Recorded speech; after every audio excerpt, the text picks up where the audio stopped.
it will not last long also. It is add and drop every time. Add and drop. Add and drop. Add and drop. And ladies, let me tell you something.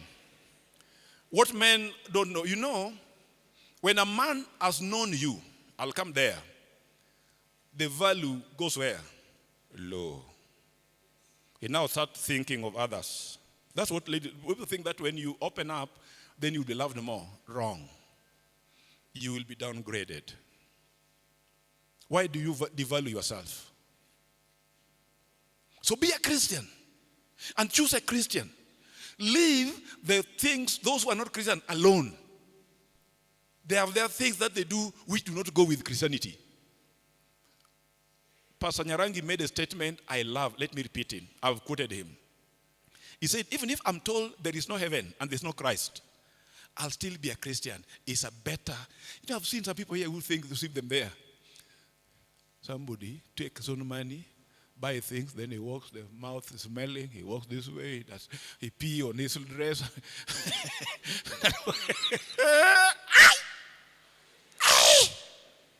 That is your husband coming home. There's some women really, is coming. The mouth here is, couldn't get you nothing. You do me nothing. But you see a Christian, see how gentle we are, whether whatever, we dress well, you walk well, your mouth is not smelling those cigar or bang or what or scissor or those other things, I don't know, whatever you call them. Ladies, how do you want to enjoy such a people if you're a Christian? Be a Christian and look and marry a Christian. Principle number 3. Have one girlfriend or boyfriend at a time. Let me repeat the third important statement. Have one at a what? Don't have one here, another one in Barasi, another one in Nairobi, another one in Mombasa.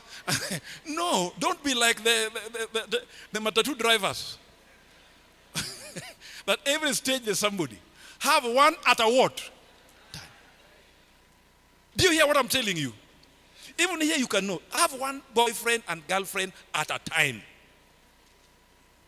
If you want to know that you are cheating yourself, when you have more than one, you are cheating yourself.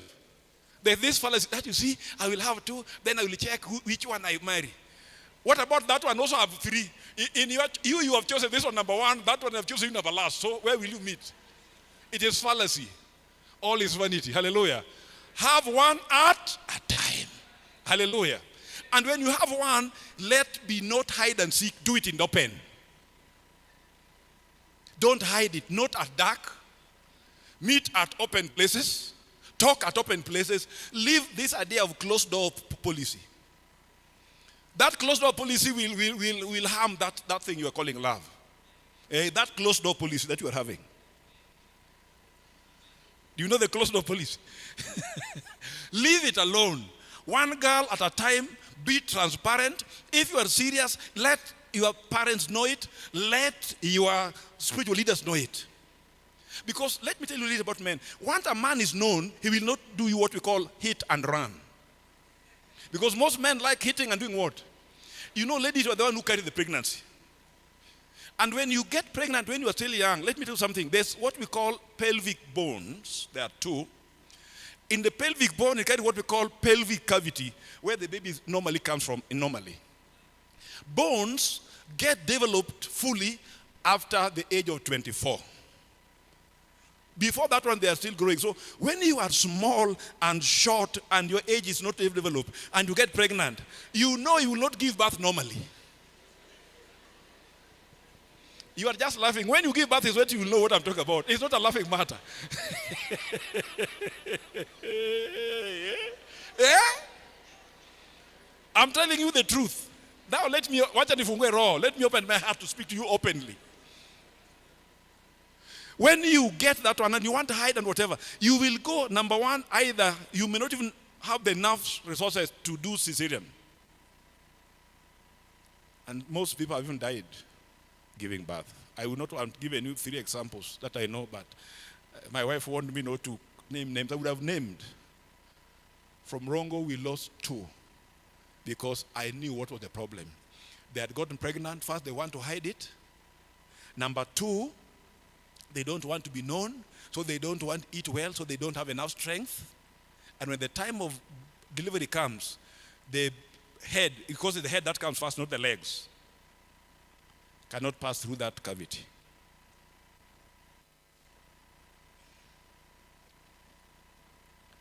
Listen to me what I've just told you. Have one girl and boyfriend at a time. But please, do not have more than one. And when you have that one, the next principle that you may not like, but I will say, keep your dignity. Leave sex out of friendship. Sex is for marriage, not for friendship. I'm talking to you now. Those who like walking here and other things. Sex is not for friendship. Sex is for what? For marriage. Let me tell you something. When you attempt issue of sex, not only are your value devalued, there are many dangers. Even breaking up becomes very hard and more painful. And by the way, you will never, ever forget your first sexual encounter. So do it with your husband or your wife, and you have nothing to regret. But some people here have been opened up. Even when you'll be married, you will be remembering that one. Hey, you will be remembering that one. Yes, that is true. By the way, there's a book here. I don't know whether you have any soft translation of the book Ecclesiastes. No, Songs of Songs. Or Songs of Solomon. Let me see how the Bible puts it before I do it myself. Songs of Songs or Songs of Solomon. Don't bring the King James. Bring the softer translation. Chapter 8, verse 8 to 10. You know, that text, ladies, I want you to listen to this one. And men, I also want you to watch so that you become a gentleman. A gentleman don't make somebody you say you love go into a ditch and you remain going to class. She's on out. No. Please. We want you to have responsible friendship. Is that text anywhere? Songs of Songs, chapter 8, verse 8 to... Okay, NIV. We have a little sister, or a young one, and her breasts are not yet grown. What is that? What is that stage? We call it the innocent stage. When you are born, you become there, no breast, they can walk naked, run there. There's nothing. That's called the innocent stage. You come intact. That's how all ladies are born. You become young. There is nothing. You can get bath in the water. You can walk and run around. There's nothing to hide. This one is what I want. What shall we do for our sister on the day she's spoken for? On the day when she's now be married. You know, the Bible is very clear. A time comes now you are no longer innocent. Now you are ready to start your own home. You are ready to people to marry you. And please don't elope. Marriage is something so critical that you cannot just go anyhow. Go when you have the support of God, that of your parents and friends, and with prayers, so that you go openly, freely. So a time comes when they come. Now, this is what will happen when they come that day of marriage. I want you to listen.